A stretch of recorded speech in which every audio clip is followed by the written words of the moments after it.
J'ai 56 agrafes sur tout le crâne. Un hématome s'est créé dans mon cerveau qui commence à grossir, à compresser le cerveau.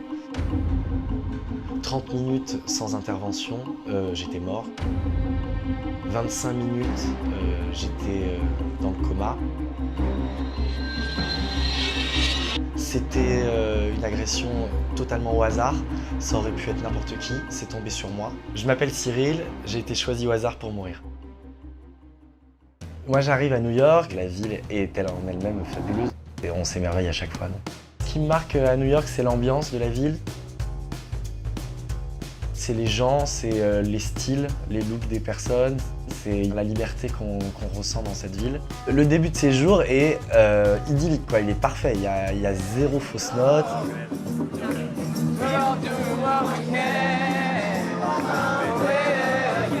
On est dans la nuit du 21 au 22 août 2016. Moi je suis dans un bon mood. Je vais rejoindre mon ami Raphaël. On prend un verre dans Hell's Kitchen. L'ambiance dans le bar, c'est très festif, c'est très sympa. On est vraiment en train de papoter. Vers 1h, on se dit, bah voilà, on a passé un bon moment, c'était très sympa. Je me dirige vers la station de métro, mais vraiment léger. En plus, je me dis que je vais marcher un petit peu pour profiter de la vie. De nuit, New York, c'est incroyable, donc je me dirige en plus vers Times Square. Donc là, je suis posé au niveau de la bouche de métro, je suis adossé au mur, je suis concentré sur mon portable. À ce moment-là, je vois des gens arriver près de moi, comme ça, qui m'encadrent et qui m'entourent au niveau de mon muret. Et du coup, ça me fait évidemment réagir et je lève la tête et je vois 4 mecs qui m'encerclent. Très rapidement, je me dis, oh, j'aime pas ce qui se passe. Et je commence voilà, à essayer d'esquiver pour aller dans la bouche de métro. Ils m'empêchent de passer. C'est là que je me dis, merde, y a quelque chose qui est en train de se passer, ça va, j'ai plus le contrôle, ça va pas. Et là, je me dis qu'il faut que je passe, mais du coup en force, pour pouvoir m'extirper. Chose que j'essaye de faire. Et là, je pense que le premier coup arrive et me sèche. Après, je sais que je m'étale, qu'il me fracasse du coup le crâne à coups de pied. Là, les seules choses dont je me souviens, c'est d'entendre les sirènes de la police, de voir les flashs des lumières. Je me réveille, donc j'ai passé une journée dans le coma. À l'hôpital, je reste 2 semaines. Pendant tout mon séjour à l'hôpital, je ne connais pas le motif exact de l'agression. En fait, ce qui est très étrange, c'est que ça m'a jamais vraiment effleuré l'esprit de me poser la question pourquoi il m'avait agressé. Ce qui était le plus important pour moi, c'est comment j'allais la suite en fait. À force de me fracasser le crâne, ils m'ont enfoncé la boîte crânienne et un hématome s'est créé dans mon cerveau, un hématome donc, qui commence à grossir, à compresser le cerveau.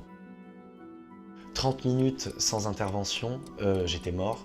25 minutes, j'étais dans le coma. 20 minutes, j'étais tétraplégique. Tout n'était qu'une question de minutes. Quand il m'enlève le bandage et que je vois la cicatrice, c'est là que je comprends aussi la gravité de ce qui m'est arrivé. Parce que cette cicatrice, elle est quand même très impressionnante. Ce que les médecins nous ont expliqué, c'est qu'ils ne savent pas quelles seront les conséquences.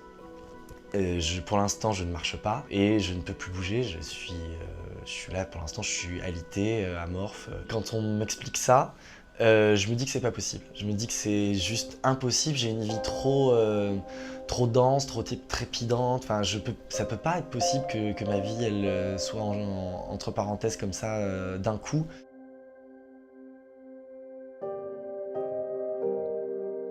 J'ai 56 agrafes. Sur tout le crâne. En plus, comme ils m'ont rasé la moitié du crâne, ça me donne un look très particulier, très étrange. Je veux montrer aux médecins ou à moi-même surtout que je peux marcher, que j'arrive à faire tous les exercices qu'on me fait faire. Ils voient que j'arrive à quand même reprendre, à marcher. Donc on me permet de repartir. Après l'hôpital, je vais chez un de mes meilleurs amis qui est américain, Greg. Je reste presque un mois chez lui. Je réveille Greg où je lui demande de me frapper, de vraiment me frapper pour me faire passer la douleur. Tellement j'ai mal en fait. J'ai des vertiges, ce qui va durer pendant 1 an. J'ai mon odorat qui est complètement altéré. J'ai une odeur fantôme. Ce qu'on appelle une odeur fantôme, c'est une odeur qui n'existe pas, mais qui, moi, est présente en permanente. Pendant 1 an, j'ai aussi des problèmes de mémoire. Ce que je vois dans le miroir, c'est la violence de ce que j'ai pu vivre. J'ai vécu quelque chose de dingue en fait. On se pose à Central Park avec mon ami Greg, on appelle un ami à nous en France. Et là, je fonds en larmes. Je fonds en larmes Pardon. Je fonds en larmes parce que pendant 1 an, j'ai eu une hypersensibilité qui m'a suivi, où je réalise peut-être que ma vie change maintenant et que ça ne sera plus jamais la même. Et ouais, peut-être je prends conscience que ça aurait pu se terminer, que j'ai une chance incroyable aussi d'être encore là, de pouvoir communiquer, parler. Et ça va me le faire pendant 1 an où à chaque fois que je revois quelqu'un qui compte pour moi, je fonds en larmes.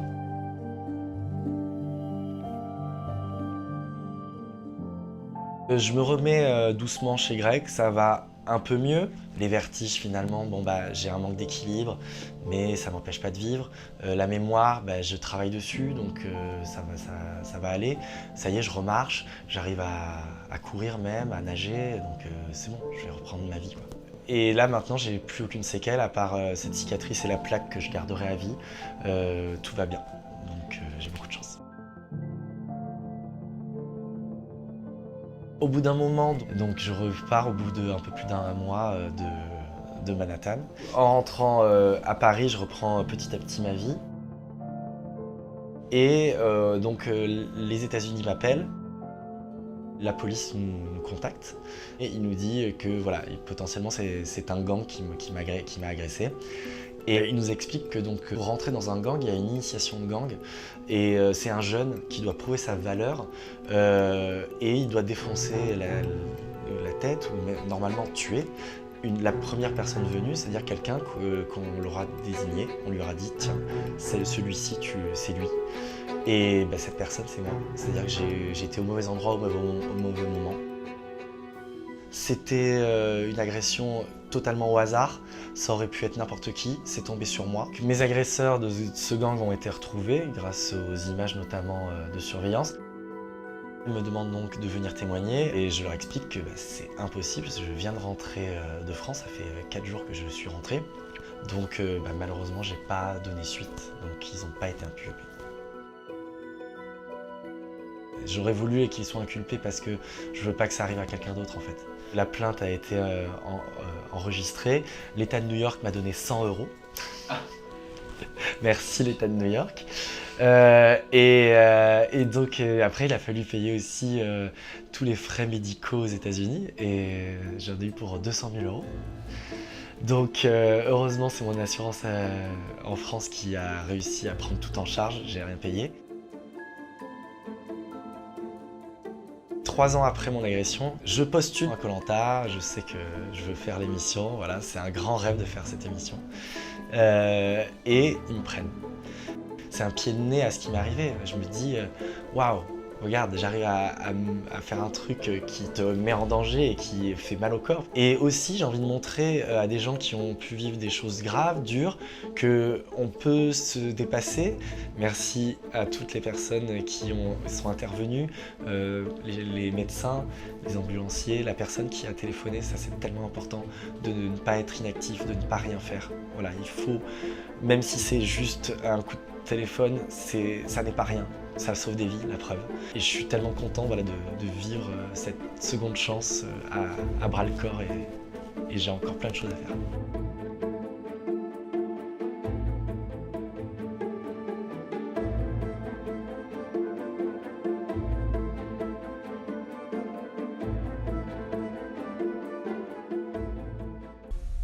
Ce jour-là voulait me tuer, hein. Je l'ai vu dans ses yeux. Elle n'a pas hésité, elle avance vers moi. Et je lui dis pose ton couteau, elle m'écoute pas.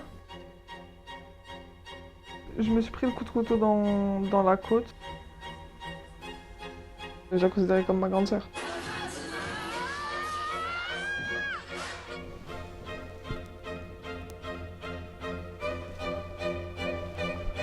Je m'appelle Céline et j'ai été poignardée par ma meilleure amie. L'année où j'ai rencontré Solène, j'avais 15 ans. Un jour, elle était à l'arrêt de bus. Elle est venue, elle m'a dit « Oh, t'es la petite sœur de Steve ». Et c'est là, on a commencé à parler et on s'est un peu raconté nos vies. Ça a commencé comme ça en vrai. On pouvait rester des heures et des heures sur une table de ping-pong, juste assis. On parlait, on fumait. Et... Elle avait pour projet d'ouvrir son restaurant, parce qu'elle a fait des études de cuisine. Et moi, je disais que j'allais ouvrir un institut et qu'on allait habiter ensemble, comme ça on allait avoir chacun notre business, entre guillemets, et qu'on serait bien. Comme ça, le week-end, on pourrait sortir ensemble, la semaine, on serait quand même ensemble. On a eu un lien fort directement.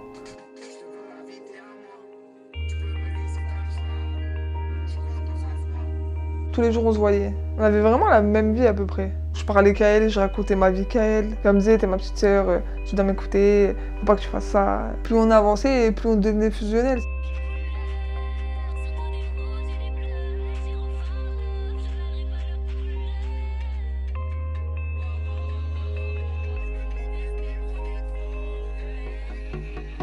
Ma première boîte de nuit, c'était avec elle. Ouais. Première boîte de nuit, Métropolis, Carré VIP.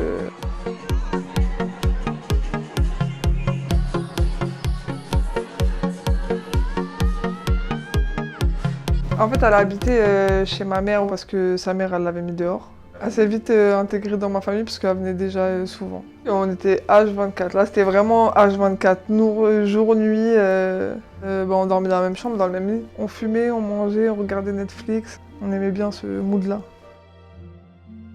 Les semaines y passent et elle m'appelle en pleurs. Elle me dit je suis enceinte, je peux plus avorter. À la suite, elle était à 4 mois et demi, je crois. Elle n'avait pas de copain. C'était juste quelqu'un qu'elle côtoyait. Il lui a dit je suis enceinte. Il lui a répondu je suis stérile. Donc ta grossesse, elle a mal vécu. Ta vie, c'est t'aimes faire la fête, être avec tes potes, et là on te dit tu vas être maman et t'es obligée, tu peux plus avorter. J'ai beaucoup soutenu. Je lui ai dit que ça allait aller.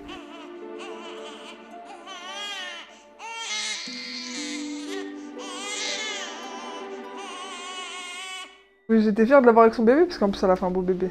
Donc j'étais contente pour elle.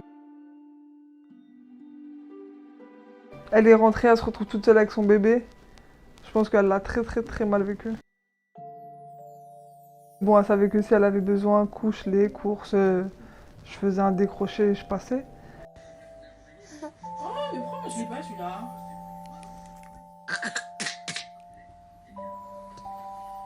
Sa fille, dans tous les cas, je la considérais comme ma fille, hein. Donc je l'aimais beaucoup. Je la trouvais agressive avec la petite.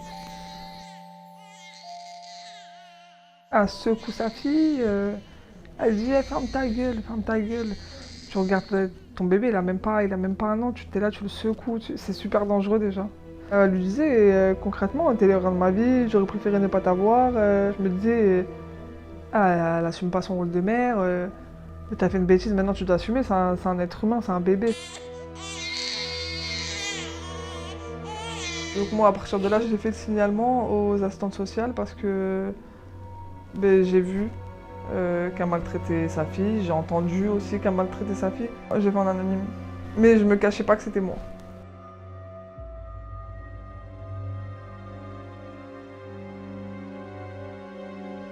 Je me disais, si je le fais, je la trahis. Mais si je le fais pas, je trahis sa fille en fait.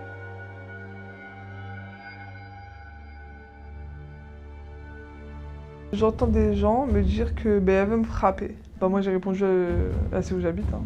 Elle a juste à sonner, je descendrai. Je calcule pas plus que ça, je fais ma vie. Ce 9 avril, j'ai mon ami Dylan qui m'appelle et qui me dit oui, Solène, elle arrive en bas de chez toi avec un couteau. Au début, il me dit elle veut planter ta mère. Et dans ma tête, je dis ouais, En vrai, j'ai rigolé, hein. J'ai rigolé hein, quand il m'a dit ça. Déjà, elle a pété un plomb, elle. J'appelle ma mère, je lui dis faites attention, je sais pas, je comprends pas, mais j'arrive. Quand j'arrive, il y a déjà ma mère et ma copine en bas de chez moi. Moi, je dis ok, ben, si elle veut qu'on se batte, on va se battre. Je me suis pas dit une minute, même une seconde, même que c'était vrai ce qu'il disait en fait. Et je rigolais avec ma mère, je lui disais maman regarde, je vais lui faire du kung fu et tout. Et je la prenais vraiment pas au sérieux. Et là, je la vois arriver. Moi, j'étais dos à elle et je l'entends crier. T'as niqué ma vie, je vais te tuer, je vais tous vous tuer. Et je me retourne et là, je lui dis mais qu'est-ce que tu fais? Viens, on se bat si tu veux. Et elle avance vers moi. Et je lui dis pose ton couteau, elle m'écoute pas. Donc le premier coup, j'arrive à attraper sa main. Le deuxième, elle a réussi à me le mettre. Et le troisième, bah, c'est son ex-petite amie qui a attrapé son bras, qui a réussi à faire tomber le couteau. Je me suis pris le coup de couteau entre deux côtes. Je commence à avoir du mal à respirer. Et donc là, j'ai vu beaucoup de sang. Et ben, je suis tombée. J'entendais juste elle va mourir, appeler les pompiers. Je voyais que les pompiers mettaient du temps à arriver. Je vois mon frère arriver, tout blanc. Il me dit ça va, mais je vois qu'il y a quelque chose qui va pas en fait. Il me transfère à Corbeil-Essonnes pour un scanner.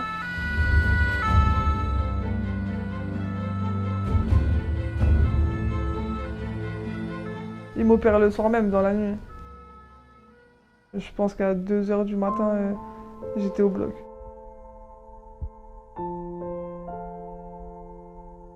J'ai des séquelles sur mon corps, j'ai des cicatrices. Bah, je les vois tous les jours quand je vais à la douche.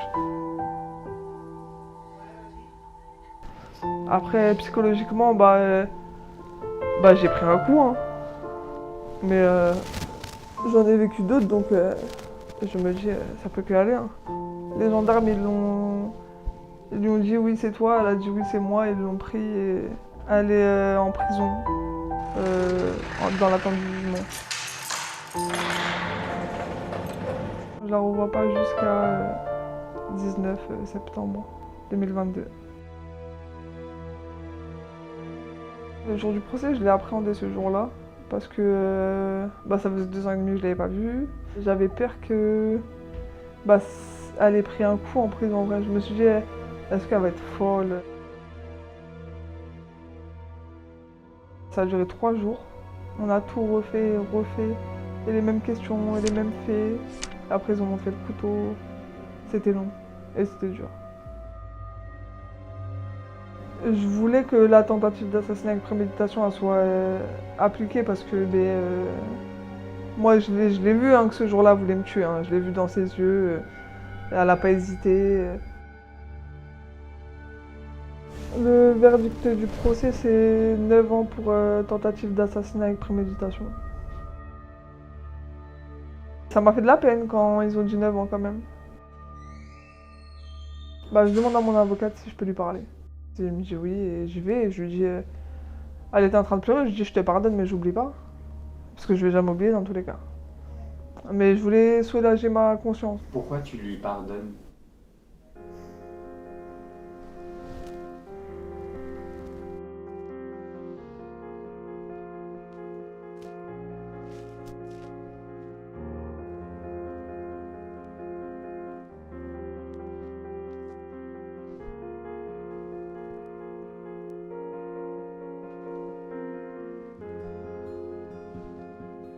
Pour moi-même en fait. Pour ma paix. Pour tourner la page. Pour me dire ça y est, c'est fini en fait. Elle-même, elle a dit qu'elle était rentrée dans une paranoïa en fait.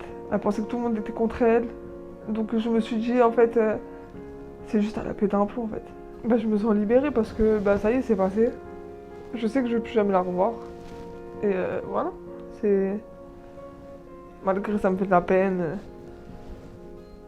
c'est la vie. Hein. Je me suis reconstruit grâce à mon mari et à mon fils. Et là, j'attends mon deuxième enfant. Je suis enceinte de 14 semaines. Je regrette pas mon amitié avec elle, parce que j'ai vécu des bons moments avec elle. Et je me suis amusée, on s'est aimé, mais maintenant, je la déteste même pas.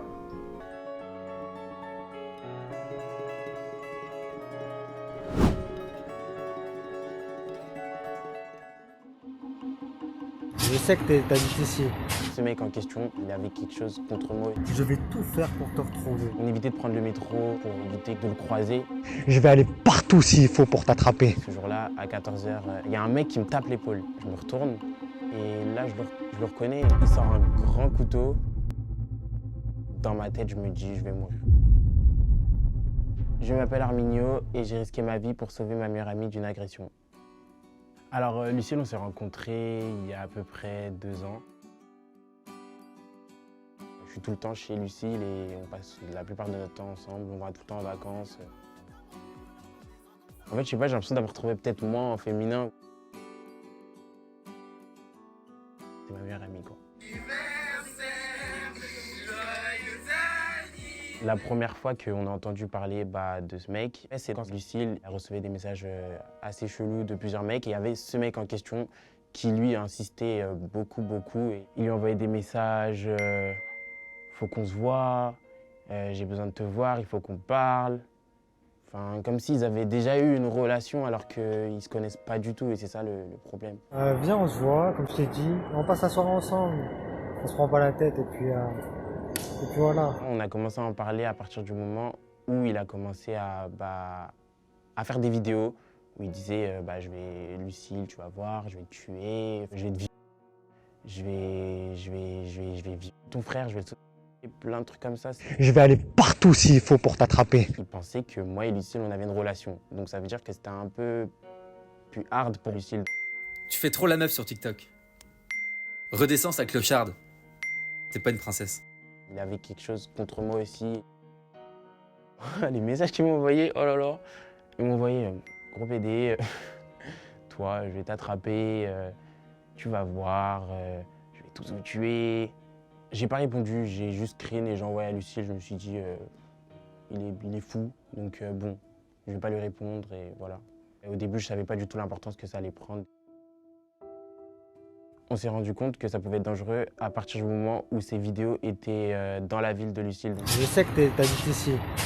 Donc là, tu restes un mois en août. Ne t'inquiète pas que moi, je suis là. Je t'oublie pas. Je vais tout faire pour te retrouver. Il y a à peu près 1 an et demi, je suis à la gare. Lucille était en retard. Il y a un mec qui me tape l'épaule. Je me retourne et là, je le reconnais. Oh my God, et là, je dis son prénom. Et de là, mes amis, eux, ils sont partis en courant. Et du coup, je suis resté face à face à lui. Il sort un grand couteau, un très grand couteau, mais il ne me le sort pas en entier. Donc il n'y avait que moi qui étais au courant qu'il y avait un couteau. Et il a commencé à dire où est Lucille, je vais lui faire du mal. Toi aussi, je vais te faire du mal si tu ne me dis pas où elle est.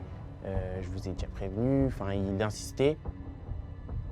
J'avais conscience que la situation elle était quand même grave, mais je me disais qu'il fallait pas que je fasse peut-être un faux mouvement ou quelque chose qui pourrait me nuire, quoi. Et ensuite, y a un monsieur de la RATP qui est sorti et il a dit quoi? Il a dit si vous avez un problème, allez régler ça en haut, faites pas ça ici. L'agresseur est parti en courant. Le premier truc que je fais, c'est d'envoyer un message à Lucille. Je lui dis l'agresseur il est venu, il m'a menacé avec un couteau, il faut qu'on aille porter plainte parce que ça peut être dangereux pour toi. J'irai directement au commissariat et on porte plainte. On dit à la police que c'est pas la première fois que Lucille porte plainte. Ensuite, l'agresseur a été mis en garde à vue. Il a été jugé, il a eu 8 mois de prison. Pendant qu'il est en prison, Lucille décide de déménager parce que il avait retrouvé sa première adresse, donc à ce moment-là, elle déménage encore. Une fois qu'il est sorti de prison, il a dit qu'il allait venir la tuer. Il a envoyé des messages à moi, il regardait mes stories, il regardait les stories à Lucille, et il a recommencé, il a renvoyé des menaces. J'ai été condamné à de la prison ferme, mais regarde où je suis. Je suis libre comme l'air. Bah, étant donné qu'on est suivi par des milliers de personnes, du coup, par rapport à nos réseaux sociaux, on a arrêté de se filmer dans la rue. On a commencé à différer nos stories, donc ça veut dire qu'on postait nos stories 2 heures après qu'on quitte un endroit. Quand on était chez Lucille, interdiction de filmer les fenêtres. On évitait de prendre le métro, les transports en commun pour éviter que, peut-être de le croiser, surtout que ça commençait à devenir sérieux. On a eu une période où il ne manquait pas un seul jour sans qu'on dise son nom. Et ensuite, ça s'est calmé, ça s'est calmé, ça s'est calmé.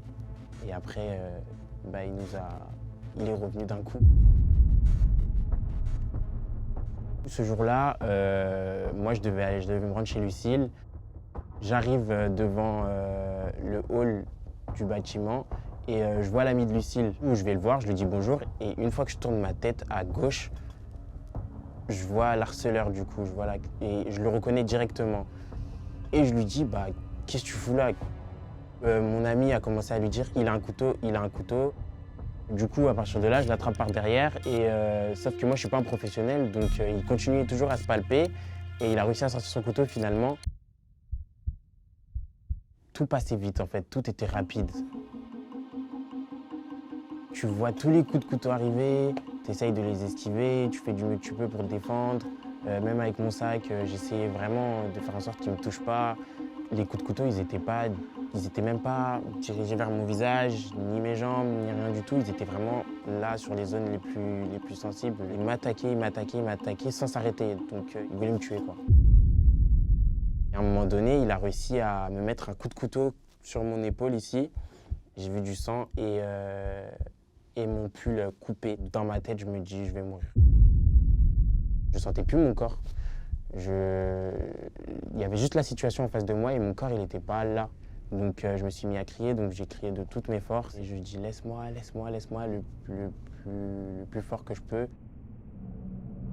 Et ensuite, il y a des hommes d'un magasin qui sont sortis pour voir ce qui se passait. Il y avait un médecin civil, du coup lui il a directement fait en sorte que je saigne le moins possible, le temps que les pompiers arrivent. La police avait été déjà prévenue parce que Lucille avait déjà décrit son harceleur à peu près 10 minutes avant.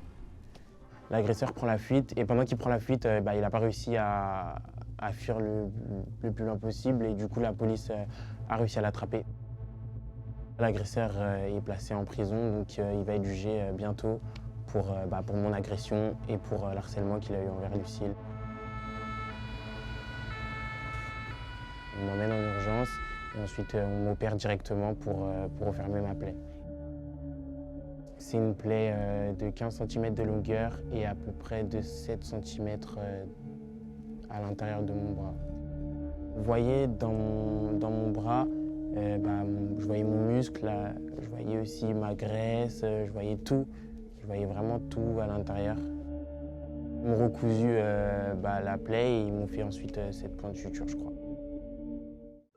Franchement, j'attends du procès une peine bien lourde et un suivi vraiment psychologique à cette personne parce qu'elle n'est pas nette. En fait, il a dit qu'il n'avait plus rien à perdre dans sa vie. Donc son objectif, ce sera toujours de revenir. Donc il faut pas qu'il soit en liberté. Du coup, ma vie et celle à Lucille va changer à cause de cette situation, vu qu'on a pris la décision de déménager et partir de la France, vu qu'on ne se sent pas en sécurité ici. En fait, tout a été une question de timing et c'est pour ça que je me dis, je pense que si j'avais pas été là, Lucille serait morte. C'est hard, hein. Courageux quand même. Je dois dire que j'ai été courageux.